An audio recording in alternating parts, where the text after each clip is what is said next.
Hey everybody, it's Clint Powell with During the Break. This is one of those video/audios where I walk into the studio, I hit record, and then I put it out. I don't send it to the engineer. This is raw. It doesn't get prettied up. We don't make it sound like radio or podcast gold. I just throw it. We don't make it sound like radio or podcast gold. I just throw it out there. And today I want to talk to you salespeople. If you're a salesperson, raise your hand unless you're driving. I raised my hand because I'm a salesperson. How many times have you been asked this question? What do you do for a living? Answer, sales. Next question, sales. Next question is usually, oh, cool. What do you sell? Then you fill in the blank. I sell this service. I sell this widget. I sell cars. I sell this. So I want to submit to you that through years of my doing the sales stuff, through years of either as a manager or as a consultant and helping businesses, the real industry that you and I are in is in storytelling. We deal in stories. Now, if you ask a bunch of salespeople, and I'm one of them because I believe this, they're going to tell you a bunch of stuff. What does sales encompass? What does sales encompass, right? Well, appealing to emotions, providing solutions to problems, answers to questions, all of these different things. And guess what? That's all correct. We all have to deal in those things.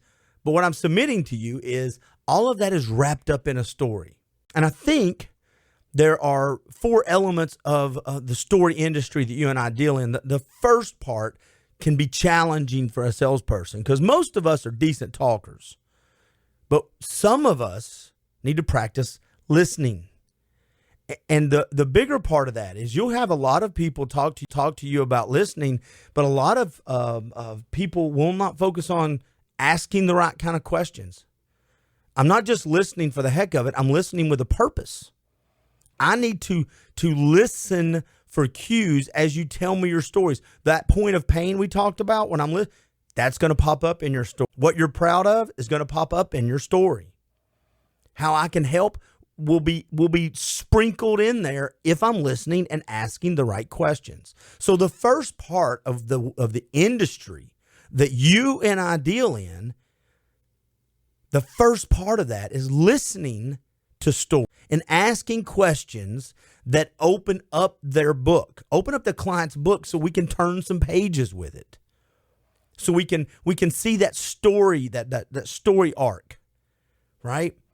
Who are their villains? Who are their heroes? And I know this sounds dramatic, but it's true. If I have a 15 or 20 minute conversation with somebody, I can take some notes and I can sketch in a basic story of why we are talking to begin with, why they gave me time to get in front of them, why they were willing to sacrifice the most important thing everyone has in their world, and that is seconds of their day. So I should practice listening. I should read up on it. I should see if I'm conscious of it, if I'm intentional with it. Get better at it.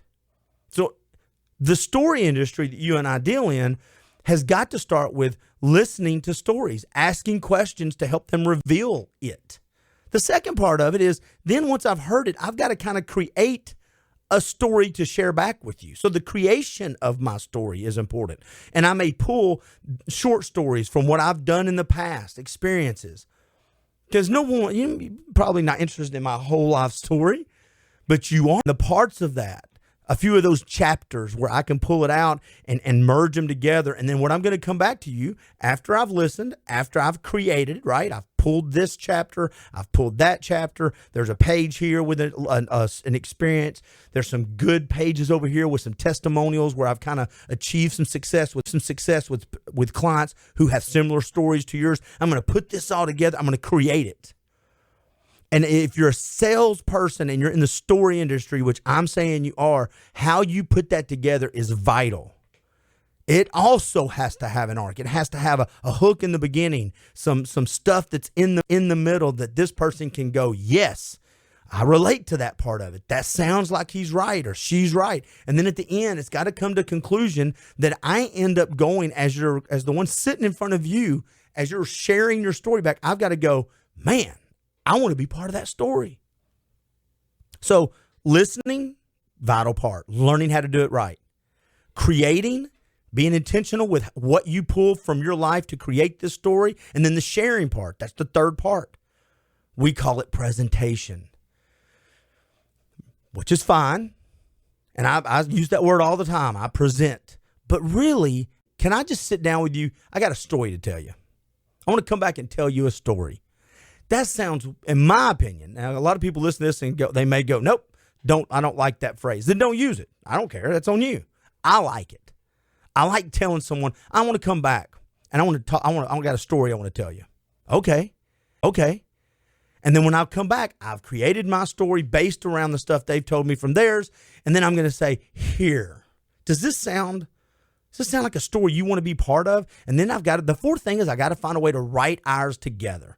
At the end of when I say the end of my quote presentation, or when I bring my story to a close, it's got to be almost a default. It almost has to be absolutely, we've got to join these two stories together. We've got to join these two plots together. I think it's a better story if we merge these two. So if you will look at what you do for a living and say, this is the industry I'm in. I am in widgets. I sell this service. I do find answers to problems or questions, solutions to problems. Yes. But all of this is in the confines of being a great story ambassador. I'm a story rep. That's what I deal in. That's my industry. And I'm telling you, the better you get at asking questions and listening to other people's, the more intentional you get with creating those stories in your own life, the better you get at telling those to other people, you will find the logical conclusion of it is, hey, we've got to find a way to write a chapter in both our stories together. Both these books that we're working on have got to include each other moving forward, because I think you can help me make my story better, and I know I can help you make yours better. And I hope that makes some sense to you. So when someone asks you what you deal in, I really like saying I'm a storyteller. I deal in stories. And even if you don't say that to people, in the back of your brain, if you will learn to embrace that that's really what we do, because guess what? That's what moves. Once upon a time, beginnings moves people. Happily ever after, it connects with people. That's why the Hollywood industry is a huge industry. That's why people watch videos. That's why people spend millions on commercials. Why? Because stories are what gets people involved. They get them pulled in.